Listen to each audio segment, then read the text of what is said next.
Hello, it's John Robb here. Speak to Chris Catalyst, who's about to release a solo album. A very productive musician who's been playing in like countless bands, Sister Mercy, of course, and also Eureka Machines, and probably about another 20 bands I've forgotten about. So, Chris, how are you? I'm really good, thank you. Feel very, very positive at the moment about a lot of things.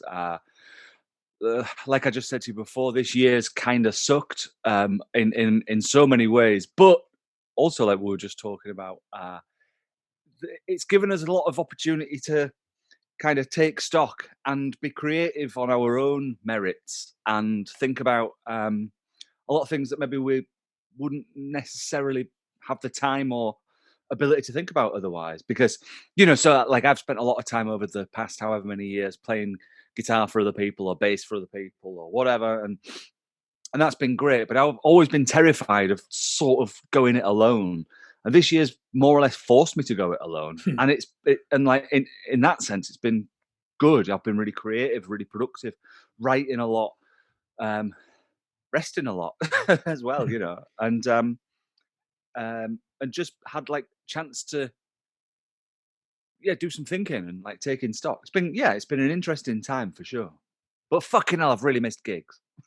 I mean, this album, was it written in lockdown, or some of these songs older than lockdown? Like all of my stuff, a lot of it's really new. A lot of it was written, in the days before the studio, before going into the studio. And a lot of it was like, oh, here's an idea from a song I wrote when I was 16, or here's like a thing that I've had banging around my head for 15 years, or here's something that I wrote for the sisters, but, Andrew didn't want to use or wasn't interested in at the time or whatever, like there's lots of kind of bits to it, it's all a bit collagey. It's interesting when you listen to the record though, because it's different from the other stuff that you do. I know you got lots of Eureka Machines, one thing, Working Assistants another, but this is actually it's kind of electronic post-punk in a way, and it sounds to me like somebody who grew up with Jesus Jones, Pop Leeds self, and but also had a love for a very catchy pop punk chorus. So yeah, I mean, I was lucky with my musical upbringing really, because my folks were into music, but neither of them played. So I didn't get anything too rammed down my throat. You've got to like this, or you must enjoy this, or you're not allowed to like this, or whatever. And so, but it was a very well-rounded sort of Beatles and Stones and Bob Marley and Bob Dylan and Van Morrison and those people. But then like my sister was into indie rock, so she got me into that. And then I found punk for myself. And again, I just dived feet first. Dived feet first? Do you dive feet first? Into kind of sort of popular music of all forms. And as such, I do have quite an eclectic record collection and like a lot of different things, and I don't see that one thing's better or worse than another. I'm not tribal in that sense. It's very upbeat, isn't it? Yeah, and I think that's partly because I am quite upbeat. I think when you're a kid, you go through those phases of like going, oh yeah, I really identify with Kurt Cobain, or whether it's Kurt Cobain or Tom York or Richie Manick or Chuck D, like. I went through those phases and then was like, I'm just not really like that. I'm not tortured in the way that some people are. And I do have quite a positive outlook, and I like a major key. So it does, that manifests itself in the music. And I think the thing that I found most of all was if you're pretending to be a Tom York or a Richie Manick, then people see through that immediately. I think what people really relate to is authenticity, and I tend to think that if I'm like me, there's going to be other people that are like me out there that would see through me if I was like acting like trying to be someone else, So I think it is quite upbeat, and I think that's why, really. Was there a sense of release after being in the Sisters? I mean, when I joined the Sisters in 2005, it was sold to me as something that was going to be a bit different to what it ended up being. And I think maybe Andrew meant for it to end up being like that, i.e., you know, making records, doing big shows, doing more stuff. You know, I think at certain times he maybe did genuinely want to do a new album, and he wanted me to be part of that and to write with him, and we did bits of recording and demoing and stuff, but ultimately nothing ever came from it. And I think it was, I realized quite quickly that nothing ever was going to come of it, even if we played some of these songs live, which we did. And so I realized that in terms of recording and putting stuff out, I was going to have to do stuff for myself, and or with other people. Because I do think that's part of being a, in inverted commas, artist. You know, it's, I think the live experience is so important, and live music is something I get off on, both in terms of being on the stage and being off the stage. When I'm not on tour, I'll go to 3 gigs a week. You know, I love live music, but I also love recorded music. And I think there's such, I think it's such a shame that Andrew never got around to, has never got around to putting any of that new stuff out, because some of it's pretty good. But yeah, I think very early on, I realised it was probably not going to happen in my lifetime. Surely isn't this the irony of ironies? You can actually hear all the stuff on YouTube. So there's about 26 Sisters tracks from your period, or just you could collate them all into a triple album. There's quite a lot though, isn't there? But yeah, I mean, there is, and it's just a shame that,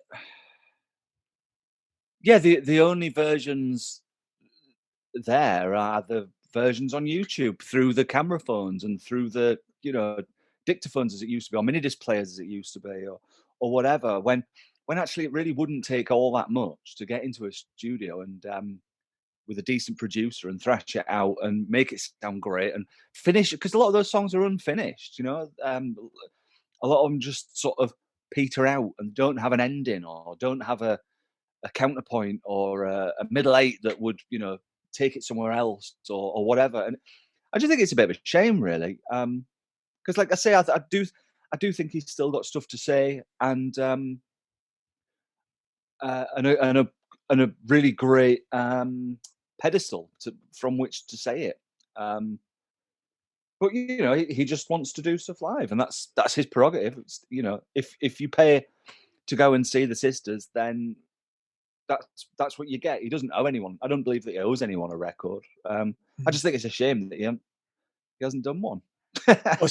Especially as a lot of those songs are actually really good songs, even in their unfinished form. Yeah, I agree. It's not like the muse ran out, is it? It actually is still there. That's the. But I really like the concept of never putting a record out. I think it's actually quite amusing. Yeah, I think it is amusing, and I think that's kind of part of his shtick. I think it does. I think that makes him laugh as much as anything else. You know, I think there's part of Andrew that really revels in being the bastard overlord, and I think there's part of him that doesn't as well, because you know, no one wants to be the pantomime villain the whole time. You know. I would say from that tour that we did, he's probably the least villainous person I've ever toured with. Because he's such a great host. His moments. He's definitely had his moments. Well, but like, you have to put your foot down sometimes. But as a support band, you really get looked after more than any other band. Yeah. Well, we always said with the Sisters, because one thing that Andrew's definitely done is paid his dues, and I think, and like something that I realized was, it's really easy to do that. It's really, like, I have always, for 15 odd years, I've played in big venues, I've played in small venues. We'd play at the Roundhouse with the Sisters, or the Columbia Halle with the Sisters in Berlin, and then the week later I'd be playing with Eureka Machines at a 100 capacity place in Bolton, you know, and I love both of them. I think both of them are totally fantastic. But it's not hard when you're in a slightly elevated position of, playing to 3,000 people in London, to go to the other band that are on the bill. Here's some sandwiches or beer, or fucking, you know, whatever it is. Just, you know, it's nice to be nice. It's nice to be important, but it's important to be nice. I always like to tell people what a great hosts the sisters were in that tour, and they always looked really surprised. But I remember the end of that tour, Andrew told me not to tell anybody what a good host he was. So he likes to project the image, doesn't he? Well, I think so. I think he knows. Which side his bread's buttered. You know.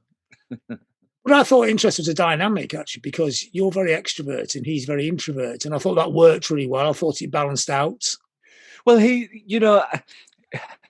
you're right, but like with anything, it's conflicted, because in a lot of ways I am very extroverted. In a lot of ways I'm very introverted.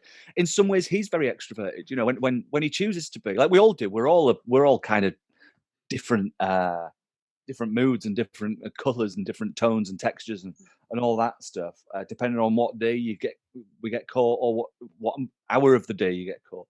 And but yeah, it was definitely something that we made work on, both on and off stage for a long time. And I think that's sort of why it stuck in my craw a bit when he he moved on from that, really, and sort of didn't. I know you said before you didn't want me to be trashing anyone, and I'm not trashing anyone, because I still get on with Andrew, and there's no bridges burned. And if you rung me up tomorrow and said, "Hey, I've got this tour starting whenever, and I could do it," then I'd go and do it, probably.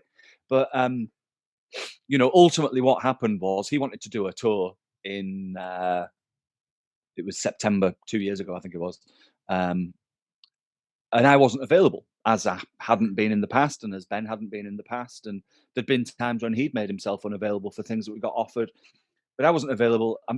I said, I can't do that month, but I could do, I think it was the following March or something like that. It's not like we were following a release schedule or anything like that. It could have got moved, but he wanted to do it that September. And I did think it was a shame, because I'd given, and I said to him, I'd given him 15 years of, or 14 years or whatever it was, of kind of pretty constant, what's the word? Service. That's not the word I meant, but that kind of thing. And I'd always dropped everything to do that stuff, and then I couldn't. And he saw it as some kind of, I've lost the word again. Some kind of what is the fucking word? Some kind of when you're not allegiant to someone, what do you fucking call it? Disloyalty. That's the word I'm looking for. And it's like, the thing is, I'm not set up. I can't not work on a financial level or on a mental level. I can't. He's one of these people that is able to sit there for 18 months watching telly. I just can't do that. And I can't afford to do that. So I went and got other work and was doing other things. And, it would have been eminently doable, but it wasn't. Maybe it was time for a change. Maybe it was a bit, stayed. Whatever happened meant that he pulled his finger out and has done some more writing, which is great. And, some of the new stuff that they've done since I've not been doing it, it's pretty good. And believe me, there'd be no one happier to see the sisters put out another album than me.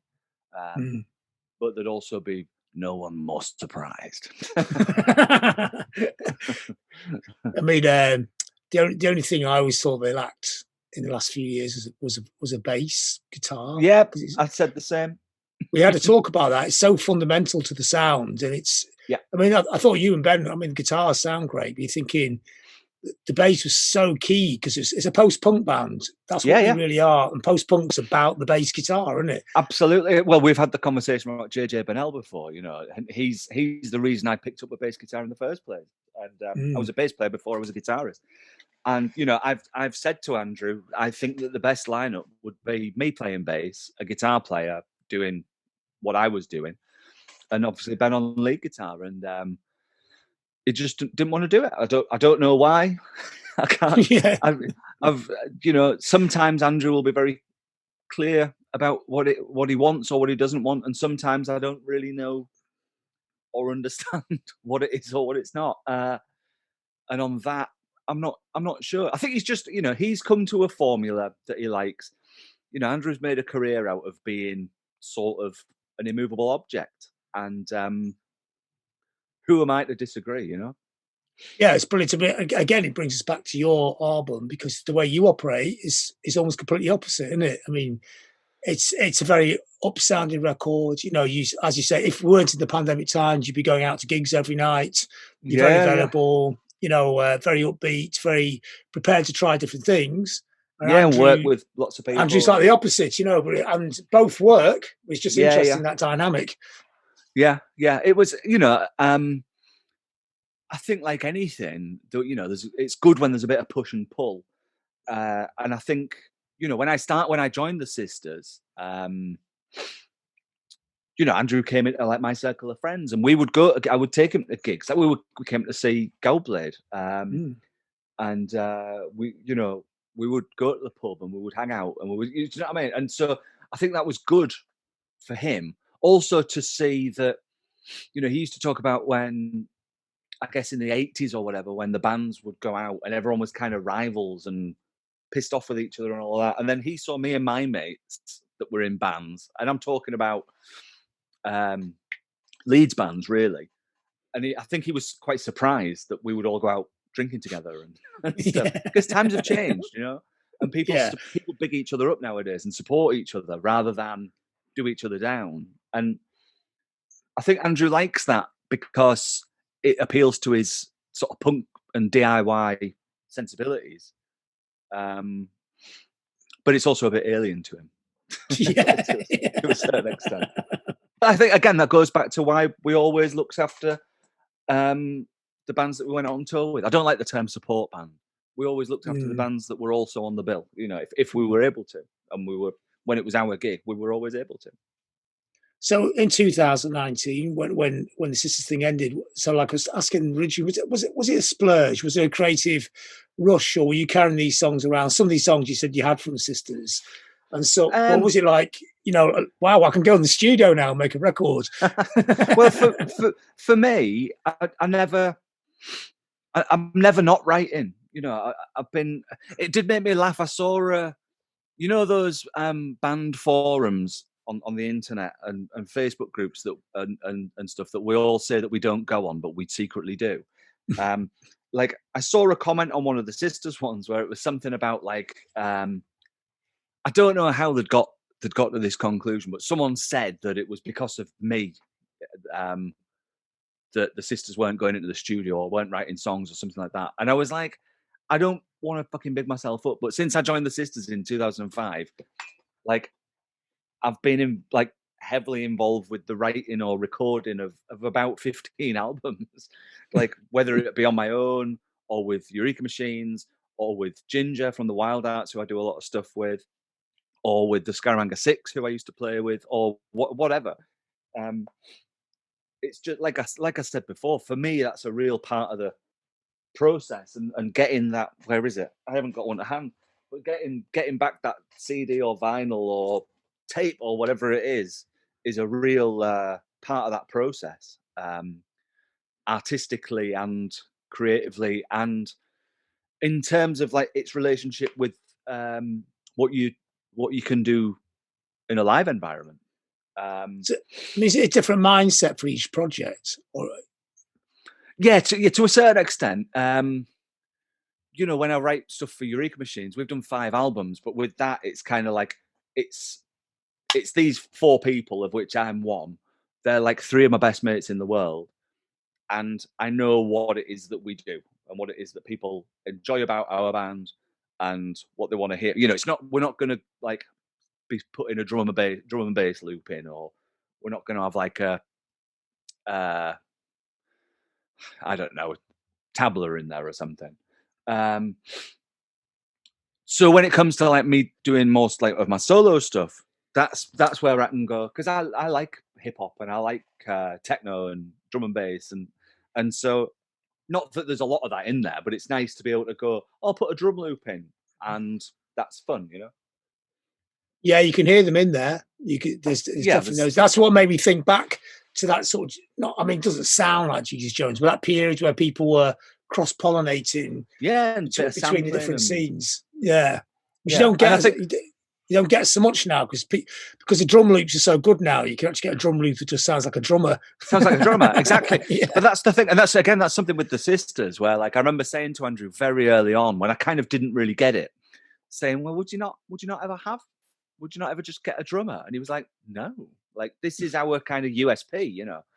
And the more like modern that it sounds, and like you say, you can get a drum machine that sounds exactly like a drummer, but it never quite sounds exactly like a drummer. And so it's good to utilize things that don't really sound like an acoustic instrument, and embrace the fact that it doesn't really sound like an acoustic instrument, rather than trying to make it sound as authentic as possible. The authenticity can come from its lack of realness, if that makes sense, you know, rather than trying to be. It comes back to that thing of trying to be someone that you're not, or pretending to be someone that you're not. Which actually can actually work as well in pop culture. Yeah, absolutely. You know, David Bowie did all right. Yeah, and actually, which leads me to questions. I mean, this is a solo record, but Chris Catalyst is a construct as well. Absolutely. Is it a one-piece band? I mean, it's still not you, is it? It's a version of you, but it's not completely you, is it? Yeah, but I guess you know, everything's a bit like that, isn't it? When you see you know, like my dad once said to me, they all get up and go to the toilet on a morning.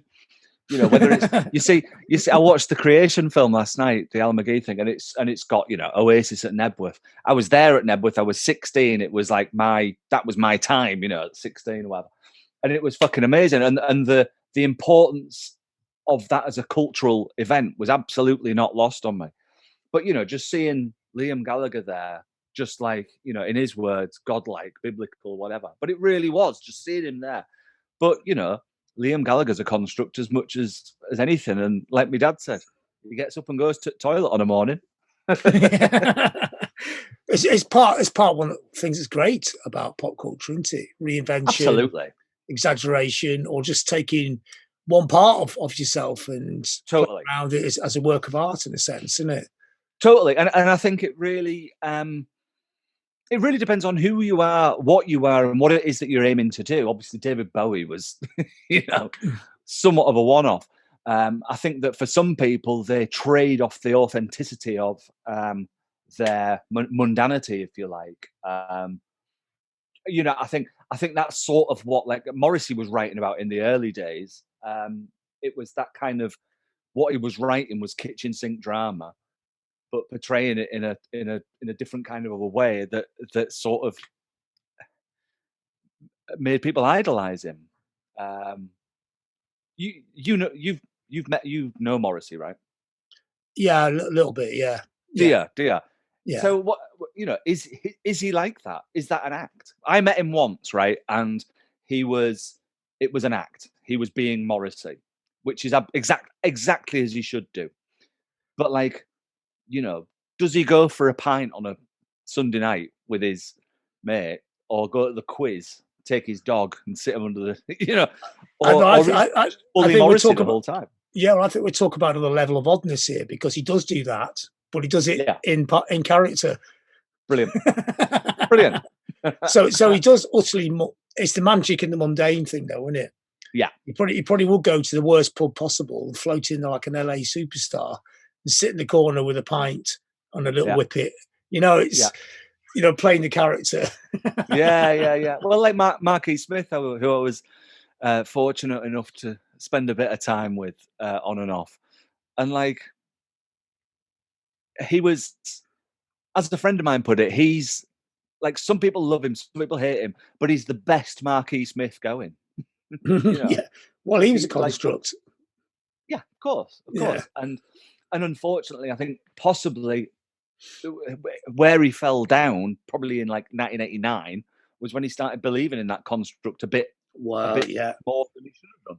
You know, it's the danger, isn't it? This is the thing, like the Iggy Pop thing, isn't it? Iggy Pop on stage, James Osterberg off stage. So James Osterberg's a very quiet bloke who wears bifocal glasses, who reads about 6 books a day, goes on stage and turns into crazy Iggy Pop, but then switches it on and off, which is why he's 72 and can still do it. Yeah, absolutely. You know, and Andrew's got that, a bit of that to him as well. You know, And sometimes I want to slap him because I'm like, I'm talking to you as Chris May now, which is my real name. Don't tell anyone. And I'm talking to Andrew Taylor. Like, we're having a conversation about whether it's the football or, you know, whatever it is. Can I not just have a conversation with that one rather than the other one? I'm not interviewing you. Yeah, they can't remember which one's which. Do you want to hear a great story? A mate of mine told me this brilliant story that pertains to something that you just told me before. Do you know the Leeds Festival? You've got the backstage bar, the guest bar, right? My mate Robb's now ex-wife. This was before everyone had mobile phones, and I can't remember her name now, but her and Robb were supposed to be meeting in the bar, let's say at 3:00, and she got there. It was 3:10. She couldn't see him anywhere, but she didn't have a phone. So she went up to this guy and said, "Excuse me, can I?" He saw this guy was on his phone. "Excuse me, can I borrow your phone to ring my boyfriend?" He said, "Yeah, no problem." Gave him the phone. So she knew the number, so she dials the number, rings Robb. "Robb, where the fuck are you? I've had to borrow this guy's phone." Right on cue, Robb turns up and is like, "Why have you borrowed Iggy Pop's phone?" And she didn't have a fucking clue who it was. She'd just gone up to this guy, and it turned out it was Iggy Pop, and borrowed his. And he just like, yeah, take the phone. And I was like, "Did you save the number? Did you save Iggy Pop's number?" And he was like, "Oh no, I never did." I was like, "For fuck's sake, just text Iggy Pop." I'm not sure if he texts back. Yeah, I know. I'm not sure. But I love that. I don't know why. But again, it's that like brilliance in mundanity thing. You know, I really revel in that because I love really mundane things. I get great enjoyment from sitting on the sofa with my cat watching the telly, and going for a stroll down to Morrison's to see what the bargains are today. I don't need glamour or any of that stuff. But it's fun when it happens. So what's the difference between Eureka Machines and Chris Catalyst, apart from a pair of white creepers? Well, not a right lot, to be honest. That was a band we put together in 2007, and it was, you know, we were like 25 at the time or whatever, and really kind of we wanted to do something good and get a deal and do all that stuff. And we came really close, actually. We had quite a bit of interest very early on, and then that disappeared. But that was with the greatest respect to the other guys, because they are my favorite people. Like, that was sort of my vehicle. You know, I write the songs and continue to write the songs. But the way that we play together is a very specific thing. We did a tour with the Wild Hearts where Dave, our guitarist, couldn't do it because his wife was about to give birth. So we got our mate Mike in. Mike's a fantastic guy, real good mate, great player, great singer. Did a really great job. But it was just like afterwards, Dave was a bit hurt, and it was like he knew that we had to do it, and it was cool. He was just a bit sad that he couldn't do it. And it was then that we were like, no, what's important about this band is these four people and our like matedom, you know, we're like four best mates, and it's a real weird mix of people. Everyone would agree, I think. You know, if we got offered, we've just basically come to the conclusion with Eureka Machines that we are who we are and what we do, and we're never going to get any bigger, because we're not prepared to put in the work because the other guys have got jobs and careers and kids and all that stuff. And I can't very well turn around to them and go, "We've got this tour of UK and Europe starting tomorrow, and it's 6 weeks long, and we'll all go home with about 150 quid in our pockets, pissed off." You know, we can't do that. So what we're going to do is maximize what we like doing, which is having fun and playing a few gigs and having a few beers and going home, you know, and enjoying that with the people that come and see us. Saying that though, the band's actually grafted to quite a good level, hasn't it? I mean, you actually made top 75 albums, which is quite up to this year. There's been some bizarre number ones this year, but normally for a DIY band to get in the top 75 is not that easy, is it? No, and we the thing that we've got is a very small but passionate group of people that like our band and come and see us all over the place. It blows my mind still when, you know, there's people come from Japan to come and see us play, and America and stuff. And we can't go over there because they are literally the only people in America that probably would come and see us. You know, so it would cost us a fortune. But we're very fortunate to have like a group of people around us that are really supportive, and that's kind of come over to my stuff as well. You know, I'm really hopeful of getting a chart position for this album. It's sold.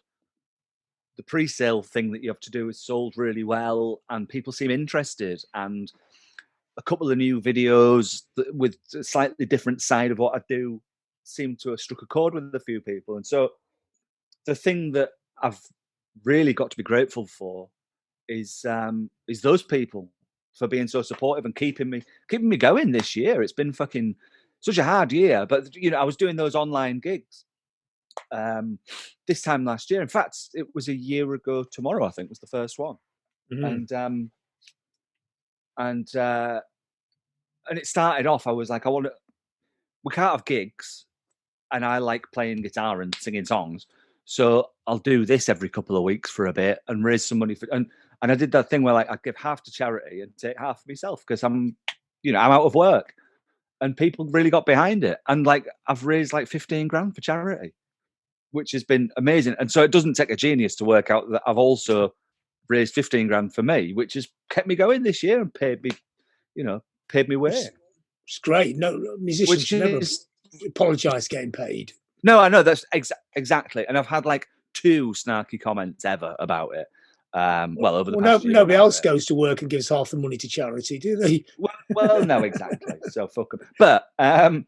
But it was like, you know, when I was a kid, I never thought.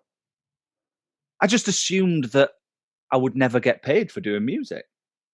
You know, I just assumed that it was a foregone conclusion. Certainly not my music. I might go out and do, you know, with the sisters. That was, you know, I've always got to be grateful to Andrew for, you know, that provided a certain amount of financial stability for a few years. But not my stuff. Do you know what I mean? And now, like, not to fucking talk like Billy Big Bollocks, but I'm never going to be a millionaire. I'm never going to be a tenth of a millionaire. But I can the whole thing for me is about being sustainable and just being able to carry on doing it and having enough for a pint on a weekend. That's and you know, take my girlfriend on holiday every now and then. Don't need to go to the Caribbean. Quite happy with Lanzarote. You know, don't need a Ferrari. Well, that's true. Yeah, don't need a Ferrari, but you know, I can afford a car. You know what I mean? It's such a privilege. Such a privilege. So to sum up, I mean, what's the plans of this record? Well, it's out soon.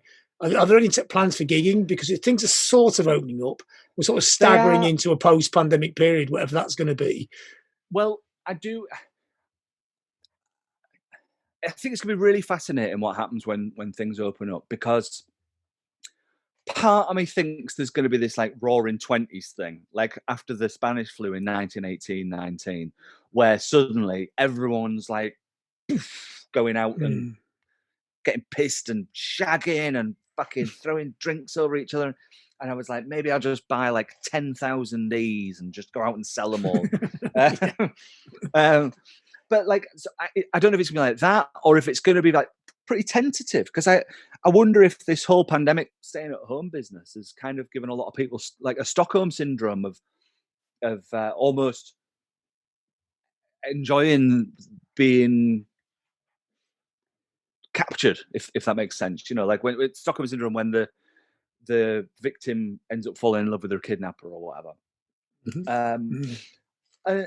And so I wonder if actually, you know, looking at say for Eureka Machines, when we play at the Broodnell in Leeds, which is our spiritual home, and it holds, I think, 400, and we always sell it out, and it's fucking brilliant. But I wonder if next time actually will only sell 200 tickets because 200 of them are like that. Well, I'm a bit itchy about being outside or being around other people, or well, I've had my first jab but not my second jab, or I'm at risk, or something else altogether. I don't know. I'd love to think it'll be the former, where everyone I think it'll be jumps into wild abandon. It'll be 6 months of people, because everyone's in different stages of getting out there. So it'll take 6 months. So your first gig will be 200 and the second gig will be 400, and it may be different people. Yeah, absolutely.